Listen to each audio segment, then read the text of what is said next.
So I'm going to talk about the end of the Cold War. I'm going to try to bring together some of the threads from other presentations as well, some of the themes that have come through. But I want to start actually with this image, it's actually recounted in one of the three documents, quote unquote, I suggested, which is actually a Peter Jennings reporting on this moment from ABC News. Some of you might be old enough to remember Peter Jennings. I grew up watching Peter Jennings on the evening news. Give us a shout out on chat if you watched Peter Jennings or Dan Rather. Dan Rather lives here in Austin now, by the way. Who was the other person? Tom Brokaw, I think, right? I think I've got that right. Walter Cronkite was an earlier generation. That's before us. But it was in the late 80s, early 90s. There still was the evening news. And Peter Jennings was one of the newscasters who I gave you a little clip from him.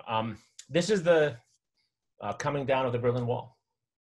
And I was thinking one point we could make to students is in some ways this is like the statues being torn down today. Lots and lots of people, largely young people, taking politics into their own hands. Taking politics into their own hands. This wall, which was constructed in August of 1961, creating a permanent divide between East and West. There could be no greater symbol of the Cold War than this wall, dividing East and West Berlin, dividing the communist East from the capitalist West. After years, decades, and particularly years in the 1980s of very, very dangerous conflict, by the late 1980s, this wall had been taken down by the people living in particular on the east side of this wall, with at least the grudging approval of their regime. And they were welcomed with open arms as brothers and sisters in West Germany and in Western Europe. I was in high school when this happened. I'll talk about this a bit at the end of my lecture as well today. I was in high school when this happened, and what I really try to recount to students today is being in high school when this happened, it seemed like everything was possible. When I graduated high school in 1990, just a year after this, I graduated and went off to college. I went to Stanford University, where we believed we were going to solve every problem in the world. Everything was solvable. Everything was possible. Young people were taking leadership into their own hands, and we were fixing the inherited problems. And people from East and West were coming together to solve problems. It was such a period of hope. So different from our world today. So different from our world today. I think about what, and I have two high school kids at home, and I see with my undergraduates how much less hope there is today. How much more fear and anxiety. We all have that fear and anxiety as we're watching this at home. I think it's important for us to convey as historians, as teachers to young people that these periods of hope and fear, they're historical. They change over time. And the possibility of hope is as great today as it was in any other period. The end of the Cold War is instructive not only for our understanding that period historically, but for our understanding human development and understanding how periods of fear can bring out periods of hope as well. How effective leadership, which we certainly need today, how effective participation by young people, which I think we're seeing more of today, and most important, how knowledge of the past, knowledge of society, and ethical considerations can actually improve the world. And in our darkest moments, and we're in a very dark one now, as we were in the early 1980s, our darkest moments can also lead to some of our brightest accomplishments if that darkness motivates us to become better. And I think that's what happened in the 1980s. The Cold War, which was a difficult, fearful, dangerous time in American history, it led to a period of incredible change, openness, and possibility. It didn't last very long, but that openness, that possibility, that change, that's possible in our world today. So today's lecture is as much about the end of the Cold War and also about the opening of a new world we're still struggling to open today, it seems to me.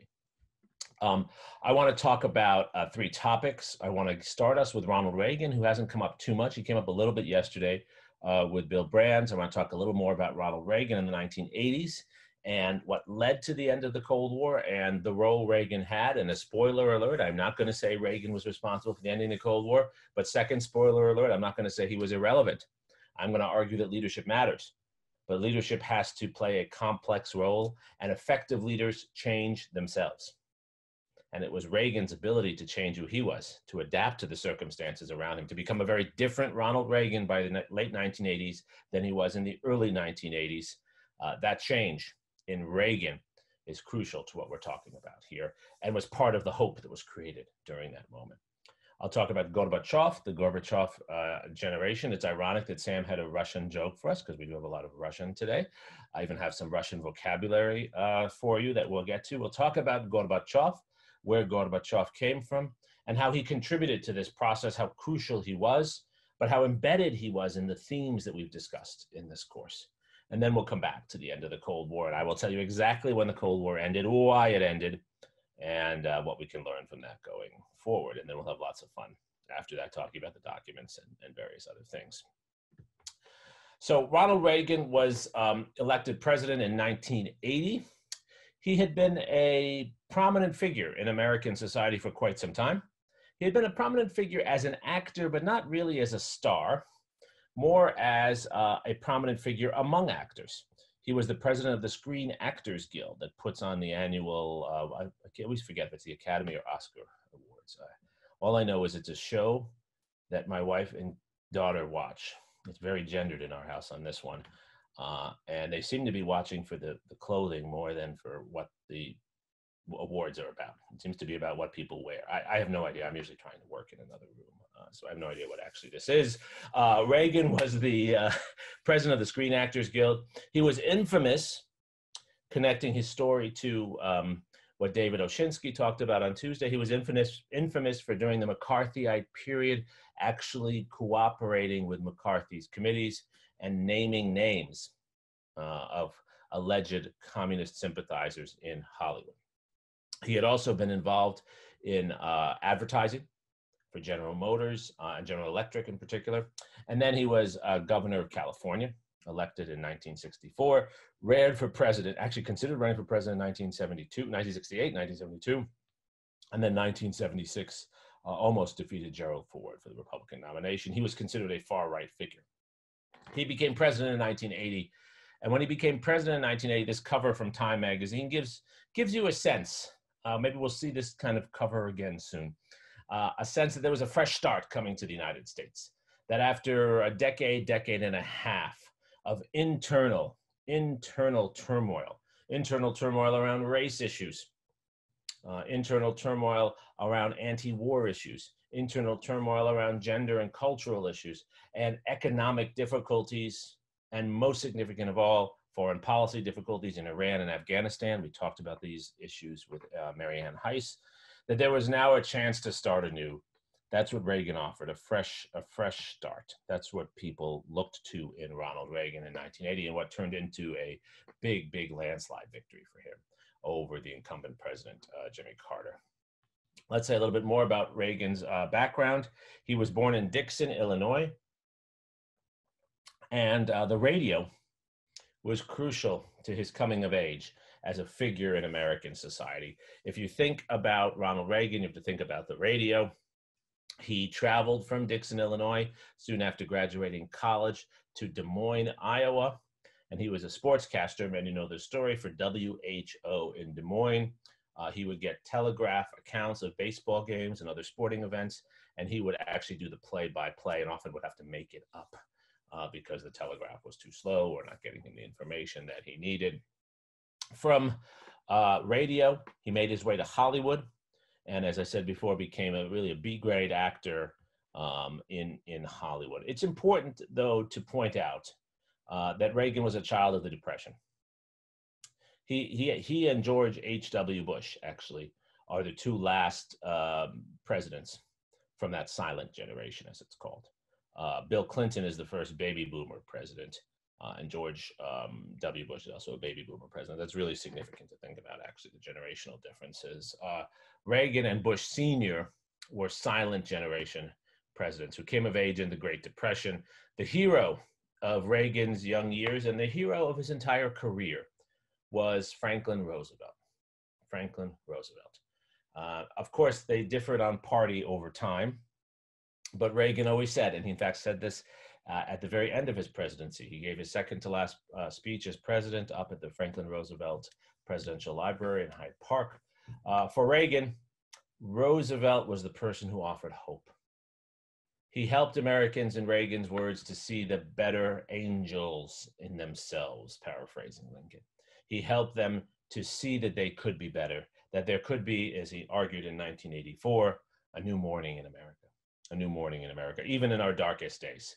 What we miss today, I mean, 2020, is that sense of hope. But hope is not just about the circumstances around you, it's about your leaders. It's about the people. It's what we offer our students all the time, right? We're offering them hope. We have some students who are going through very difficult circumstances under any period. And we offer them hope, right? Education is hope. FDR used the radio to offer people hope. In fact, Reagan said that FDR saved his family. His father lost his job as a shoe salesman during the Great Depression. And it was through Roosevelt's Works Progress Administration that his father got a job. Franklin Roosevelt offered hope, and he saved his family. That was Reagan's model for politics. His criticism of Democrats emerging in the 1960s, John F. Kennedy, Lyndon Johnson, was that he felt they were not using government to offer hope. He thought they were using government to overregulate people, to take too much away. That was his point of view. You can agree or disagree, but that was how he viewed the world. He believed government was about creating hope. He believed government had become too big, and it had now become too big, so it was taking away hope. That was his anti-government argument. It was not anti-hope. It was anti-government standing in the way of hope, but he had supported government when he was younger in the ways in which it helped to create hope. This is very important for understanding his change later on. That's why I'm spending some time on this. Biography matters enormously, as we all know as scholars and teachers. Where people come from helps to explain how they develop as politicians and leaders and as historical figures. So as president, one of the places Reagan focuses upon, and I'm going to, in this lecture, show the good and the bad in Reagan. One of the things I think is really important in understanding the Cold War, understanding the end of the Cold War, understanding Ronald Reagan, is to see that our policy has mixed elements to it. Some very successful and very unsuccessful. And one of the reasons we study history is not to glorify our past nor to condemn it. It's to learn from our past, to learn from our past. Well, there's a lot to learn from Reagan's Latin American policy. Like most other presidents since at least Theodore Roosevelt, whether Democrat or Republican, Ronald Reagan believed that the area south of the American border was not just part of the Monroe Doctrine, which had said that foreign powers should not come in, but also an area where the United States had a special interest in a direct relationship to these regimes, economic, political, and cultural. And Reagan was very concerned about the spread of communist influence in Latin America.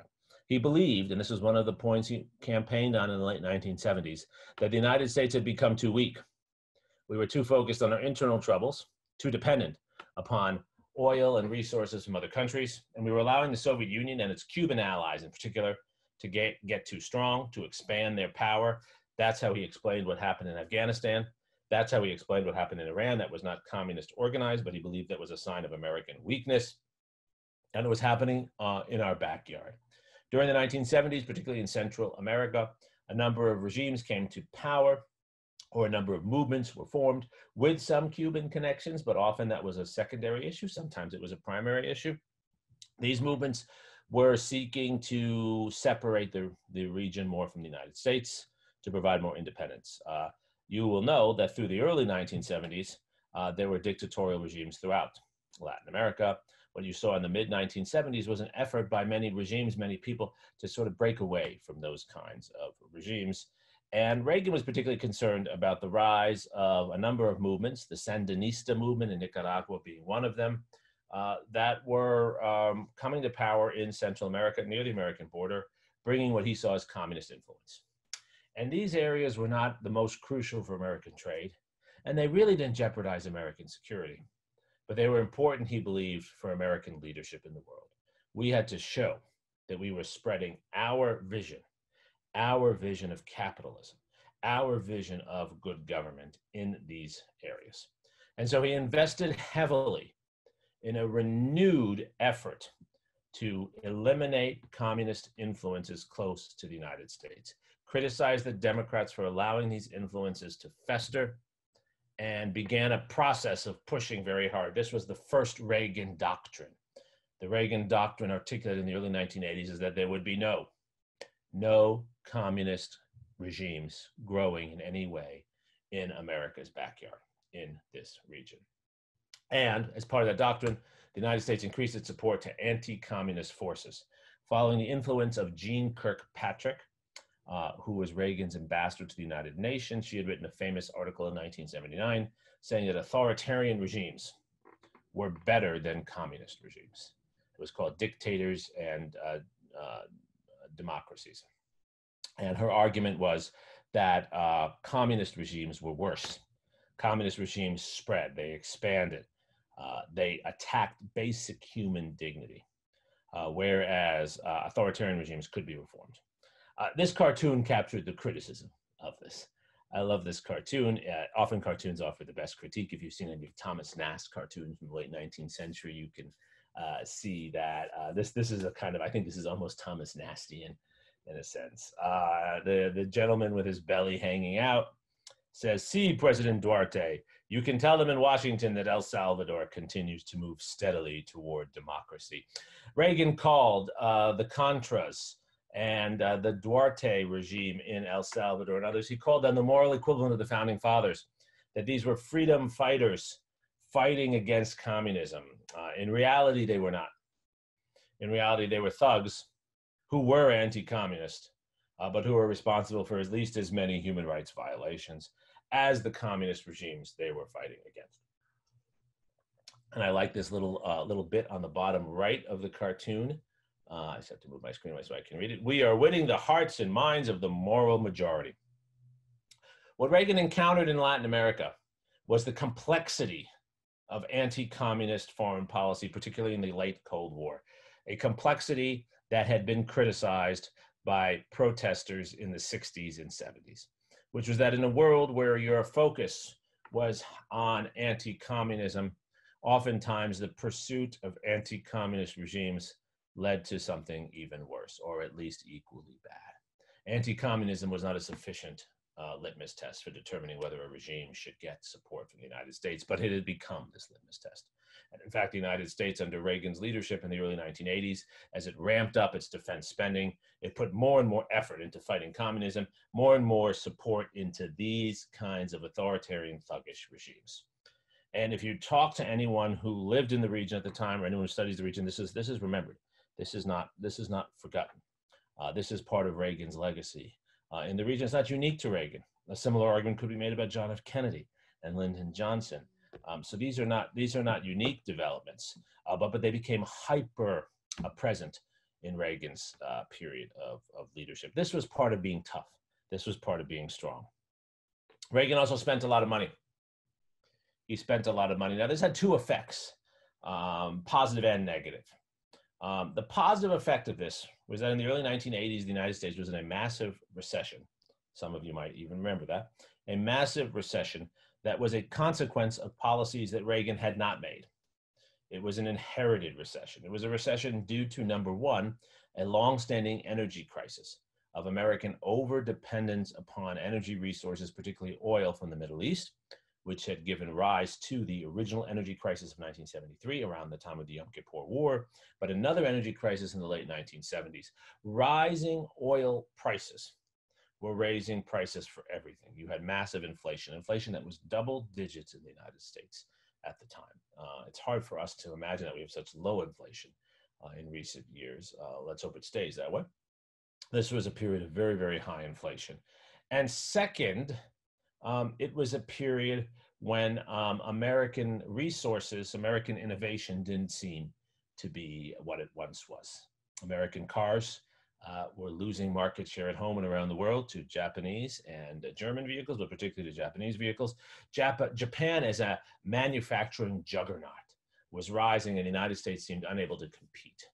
These were the heydays of Sony and Honda and Toyota. And the United States was falling far behind. Inflation was high, mortgage rates were high, and there was a deep sense that the American economy was going in the wrong direction. Reagan's spending in part was to stimulate the economy. People don't often think about it that way because he was opposed to what were seen as traditional liberal programs, and he did cut many of them, but he also increased funding in particular for transfer payments to citizens through Social Security and Medicare. And you see a massive rise in spending by elderly Americans or Americans who are getting older during this period. This is the rise of many parts of Florida and Arizona, which had already begun to grow as snowbird areas. Now they really sort of take off. In places like Wisconsin, Midwest, these Midwestern cities and states, citizens there, now older citizens, retiring citizens have money to buy second homes, which they didn't have before. The spending on Social Security and Medicare and the spending on the military, which almost doubled during Reagan's presidency, that spending was economic stimulus at home for the economy. But second, that spending was also connected to lower taxation. And notice that I'm emphasizing here how the spending stimulated the economy. Most of the economic studies of this period would argue that it was the stimulus that moved the American economy forward, and the money that went into research through defense spending. The lower taxes during this period did not stimulate the economy as much as they increased wealth for those who had access to those taxes. The lower taxes, though, increased the debt. So the United States was spending more on transfer payments primarily and on defense and collecting less. And so you see this massive upturn in American debt. Economists to this day debate how much is too much debt, where the line is crossed. That's something we can debate elsewhere. We can talk about in the Q&A. The facts are that American debt, which is the amount of money that the United States has to borrow each year, increases on a major order of magnitude, 300 to 400% during Reagan's presidency. But Reagan does restore confidence in the United States, and Reagan does accomplish something which Jimmy Carter and Gerald Ford had been unable to accomplish. He creates an image of the United States at home and abroad, and the reality of a United States that is more aggressive overseas, more aggressive in taking on its enemies, more reliable as a partner for countries overseas that want a strong United States, and at home, a government that seems to at least have a coherent plan for putting more money into the economy through lower taxation, but primarily through spending. And this is really important. Reagan establishes, despite his strong anti-democratic rhetoric, he establishes very close relations with Democratic Party leaders in Congress, most famously Thomas Tip O'Neill, the Speaker of the House, the person who had what is now Nancy Pelosi's job. And unlike today, the president from the Republican Party and the Democratic Speaker of the House worked very closely on legislation. And during the early 1980s, you actually see quite a bit of legislation passed in a bipartisan way. So you have a partisan president elected as a partisan who does what most presidents do, which is once in office, finds a way to work with the other party to share common interests. The real critic of this at the time, by the way, is a young congressman from Georgia named Newt Gingrich. And we all kind of know where his career goes. At this point, Newt Gingrich is a pest to Ronald Reagan and a pest to Tip O'Neill. Gingrich is the first politician to start using C-SPAN, giving speeches in Congress when no one is in the chamber on C-SPAN, so people can watch him at home and make it look like he has influence when, in fact, no one is listening to him there. I remember 1984, Reagan's reelection very vividly. Gosh, I was 11 years old then. And that summer was the Olympics in Los Angeles, the Summer Olympics in Los Angeles. And McDonald's had this great idea that you could get these cards, and every time the United States got a gold medal in an event, if you had the card for that event, you got a free Big Mac. If they got a silver medal, you got French fries. The Soviets didn't come to the Olympics, so the United States cleaned up. We won like everything. I had like free Big Macs all summer. It was the most unhealthy summer of my life. I've never had McDonald's since then. I kid you not. I think that was like the end of my McDonald's. So Reagan, McDonald's, and the Olympics, they all go together. By 1984, the country felt different. And Reagan began to change some of his foreign policy thinking. It was at the same time that this man, Mikhail Gorbachev, came on the scene. But before I talk about Gorbachev, I want to make this point. Reagan, by 1984, when he was up for re-election, and by 1985, when he was re-elected, he had come to the conclusion that his tough rhetoric was really, really important, but it wasn't getting him where he wanted to go. He was very, very serious about being tough to avoid war, not to go to war. And in 1983-84, he became frightened that his tough rhetoric, and evidence was coming to him about this, might actually be provoking others. He was willing to listen to evidence from his own intelligence agency that showed him that some of his rhetoric was spooking the Soviet Union. And as late as 1983, Soviet leaders were concerned that this man actually might start a war. In 1983, before the election, they actually started monitoring Domino pizza orders at the Pentagon, because the Soviet thinking was that Pentagon planners would be ordering more Domino's pizzas late at night, working late at night if they were planning for war. So they started monitoring things like that. They monitored US blood banks. If we were going to go to war, we were going to collect and stockpile more blood. Reagan was willing to look at the evidence and was willing to ask himself these kinds of hard questions. Not all of his hardline advisors were willing to, but he was willing to ask this. And when he was reelected, he committed to himself, FDR style, that he wanted to go out his last 4 years as an international statesman. He wanted, Eisenhower had said this after his reelection, he wanted to be seen as a president of peace, a tough man, but also a president of peace. And he began to look for a Soviet partner. In fact, he had been writing letters to Soviet leaders, handwritten letters. You can find these now on the website for the Reagan Library, to Soviet letters from the Soviet leaders from the early 1980s. When Mikhail Gorbachev became the new Soviet leader in 1985, soon after Reagan's re-election, he wrote to Gorbachev. He reached out to Gorbachev. That's really important. It's really, really important. Now let's talk a bit about Gorbachev. Let's talk a bit about him. Again, this is formative for understanding the end of the Cold War, but also understanding how the Cold War had evolved. Gorbachev came from Stavropol, Russia, Stavropol. And Sam, if I ask them to unmute, everyone can say that, right? Like all together? Yeah, we could try that. Let me see if I can unmute everyone at once. Let me see here. I mean, we should, that's how you do language instruction, right? That's very true. I don't know. I don't know that I can unmute everyone at the same time, but you could call on a volunteer to attempt it if you'd like. Okay, you, Sam. Stavropol. Stavropol. Excellent, excellent. Very good, very good. We're going to teach everyone Russian today. All right, so he's from Stavropol, which is the southern part of Russia, not far from Ukraine, actually. And he was not from the center of the regime. His grandfather and his father had both been deeply harmed by Stalin and others. He was part of a generation of Russians who came of age during the Cold War, not during the revolution. He's the first Cold War educated leader of Russia. All of those before him, Stalin, Khrushchev, Brezhnev, Andropov, they all had come from before the revolution. They became Soviets before World War II. They became Soviet before the Cold War. They were children of the revolution, not children of the Cold War. Gorbachev is the first child of the Cold War. He's younger than Reagan. And what the Soviet Union did, it did this very well, was it took talented young people from the provinces, brought them to Moscow. And they became communists. But they were not the same kinds of believers in Stalinist power. They were critics of Stalinism. They believed in communist ideals, but they believed by the 1960s and 70s, Gorbachev included, that the Soviet leadership had not served those ideals as well as it should. Many of those around Gorbachev, we call them as historians the Gorbachev generation. They were young, smart Russians who were communist believers, but critics of their own system because they believed their system was not living up to its own ideals. They were parallel to many Americans who thought that about the American system.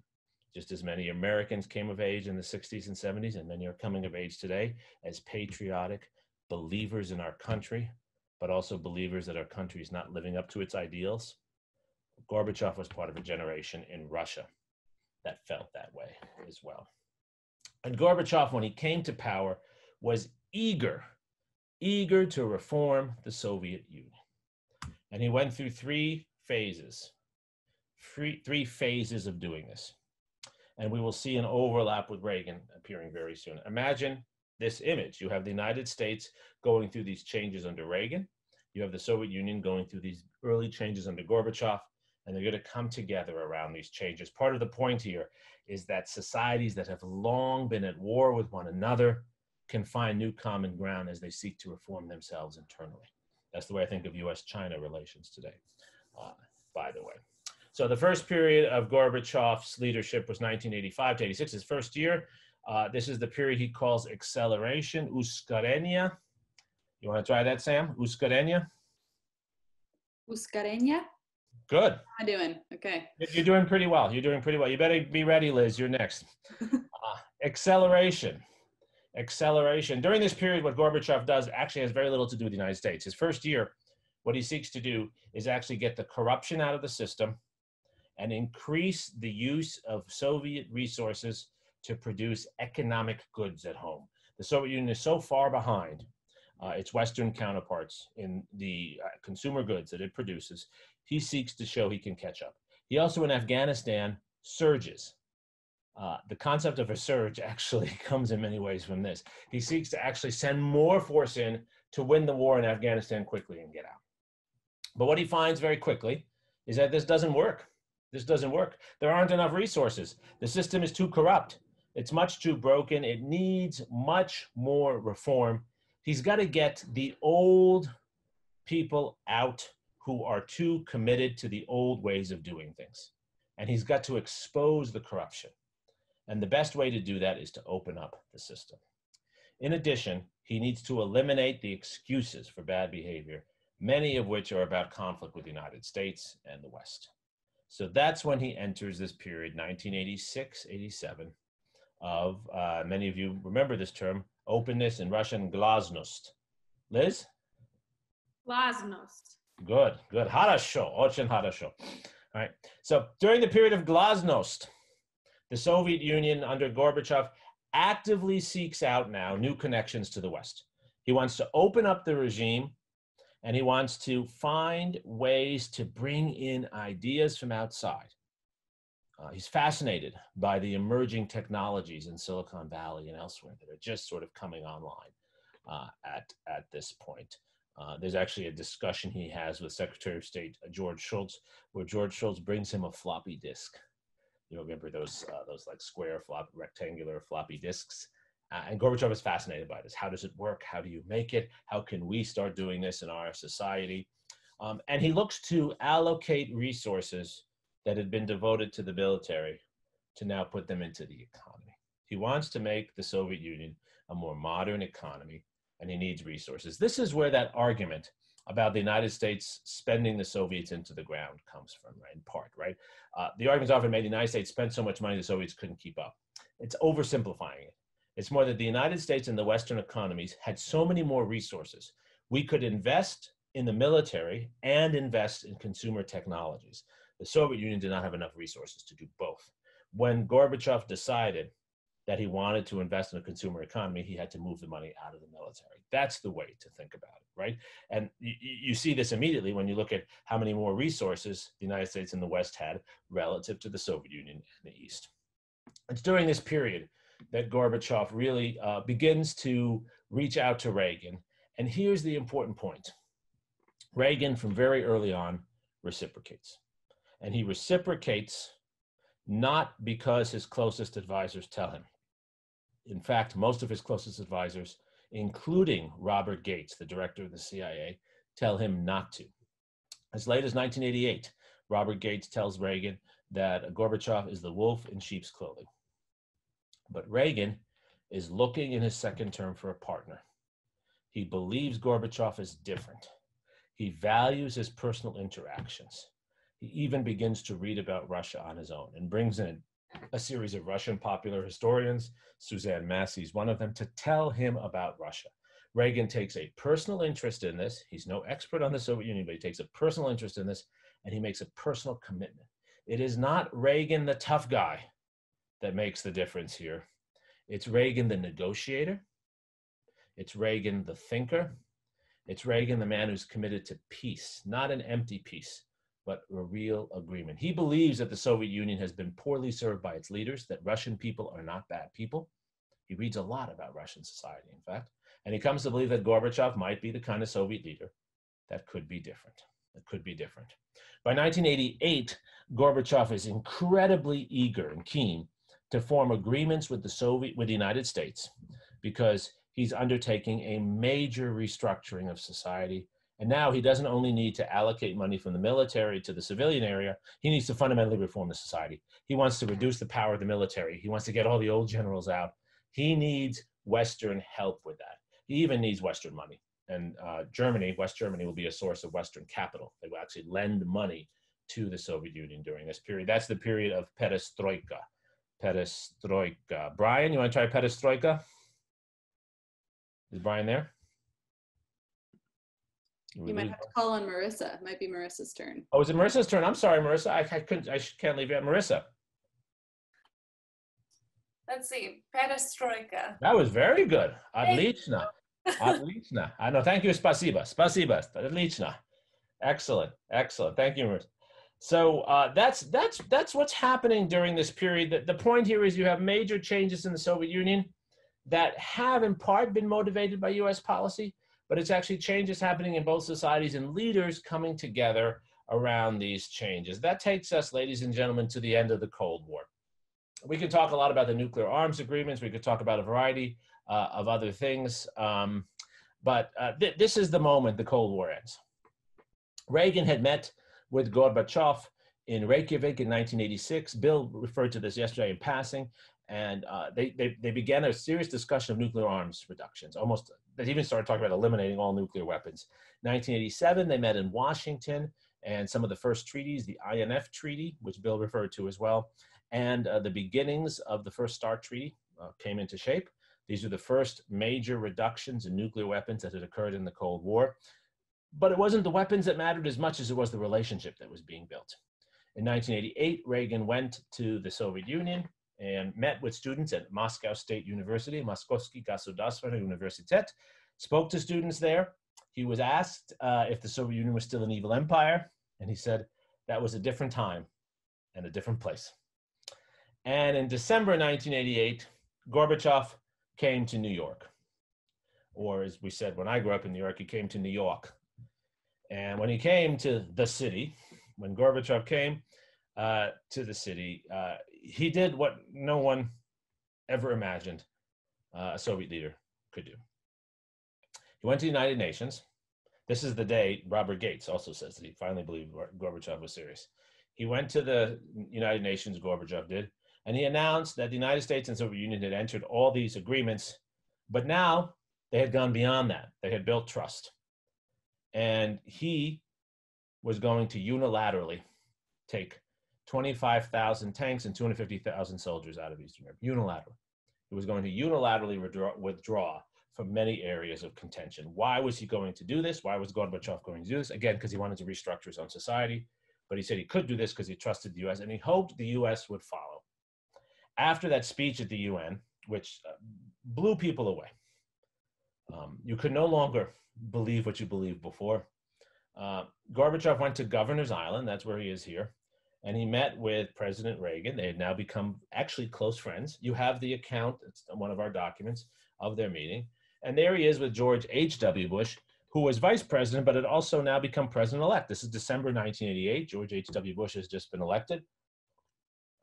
So you have this very rare occurrence of a foreign leader meeting with the president and the president-elect, also vice president at the same time. And it's really interesting when you read the account of their meeting, which you have, how this conversation goes. If you came from Mars in December 1988 and you listened to that conversation that you have the transcript for, you would never imagine these had been mortal enemies. The way Reagan and Gorbachev speak is as friends, as allies, to work together. Reagan says, all the good work we're doing, Mikhail, I trust my friend George will continue it. And Mikhail says, yes, I hope so. And we need to accelerate and continue this work, continue our trade, continue our cooperation, building a more peaceful world. After this meeting, December 1988, they go back by boat into Lower Manhattan and they get in their vehicles. Gorbachev had come in, I think, 3 or 4 of these big old Soviet ZIL limousines.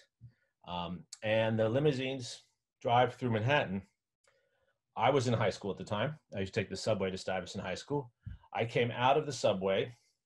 This is, again, December 1980. I came out of the subway on 59th and Lexington Avenue, right in front of Bloomingdale's, if you know the area, right near where we lived.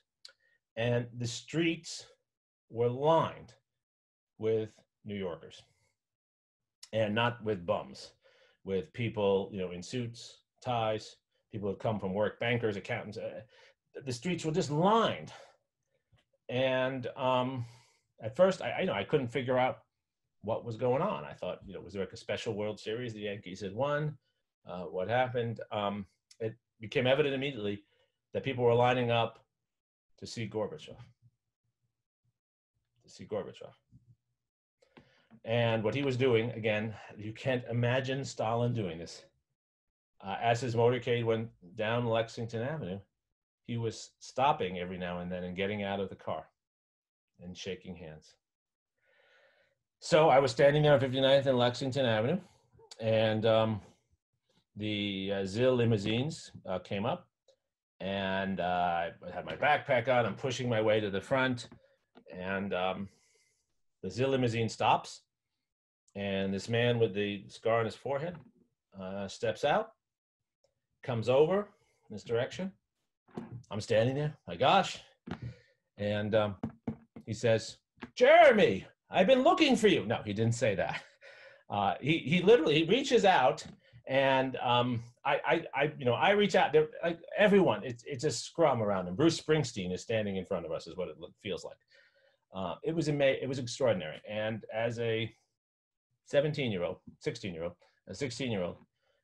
it was clear to me, as I think it was to everyone on the street, that the Cold War was over.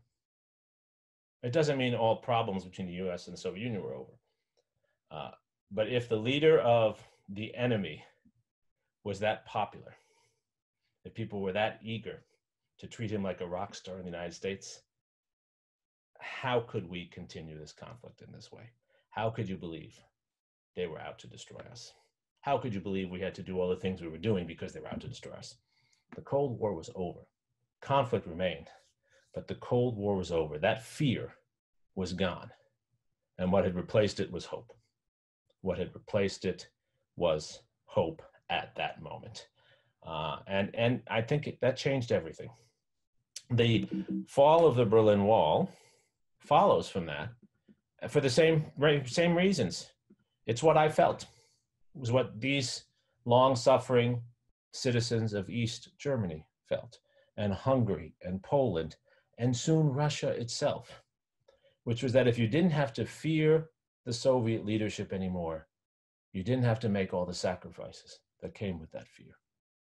That's why these young men and women crossed the wall. Gorbachev made it clear he would allow more travel. Then he made it clear he would not allow as much violence to be used against people who tried to get out. Very quickly, those within the East who wanted to get out didn't fear what would happen if they tried to get out anymore, just as those who started to protest in the streets. It's not that Gorbachev wanted everyone to break down these walls, but it's that in reducing the fear for reasons of his own, and in Reagan's efforts to help him reduce that fear, he created a new world. He created a new world. Think about how many of the problems we have today are because of manufactured fear. And think of how powerful it is when leaders cooperate to diminish fear. You could argue the Cold War, our discussions, lectures 1 through 4, days 1 through 4, were all about fear in one way or another. Fear that had a legitimate material basis, but fear that had also built upon fear. Fear that was about imagery, fear that was about expecting the worst, fear that was about rivalry, fear that was about all kinds of economic interests that were served by fearful activities, fear that was about misunderstanding, miscommunication. All of these things. Stalin is to blame in many respects, but so are many of the institutions and practices that developed. The Cold War came to an end when you had two very unlikely leaders and many, many citizens around them who, of a new generation, decided they wouldn't buy into those fears anymore. And courageous leaders, and I would include Reagan in this, courageous leaders who were willing to take a chance for hope. One of the key changes in Reagan was not that he changed his belief in the use of force, it was that he changed his particular goals. He became committed more than ever before to pursuing a peaceful world through the reduction of fear, not through the mobilization of fear. And Gorbachev was about the same. The circumstances allowed them to do that, but their willingness to do that, their courage to do that, and the courage of so many citizens around them to embrace that changed everything. What we've lost since the end of the Cold War is the belief and the recognition that that's possible. We give in to too many fears. We give in to too many anxieties, and we don't invest in ourselves and the kinds of leaders who bring us hope. Look around our society, look how few leaders on either side of the political aisle are actually leaders who offer hope. Look how many of them use fear. And then ask yourself, why do we empower? Why do we empower that? Think about international relations in that way as well. And the third document I gave you on the Persian Gulf War in 1990, you see George H.W. Bush trying to build on this hope, but you see us moving into another period of fear as well. Balancing hope and fear, creating hope, creating real hope, and having the courage to invest in it. That is one of the key lessons from the end of the Cold War. And one of the key lessons of the Cold War as a whole is how hard it is to do that, how hard it is as a society to do that. I will close here for now.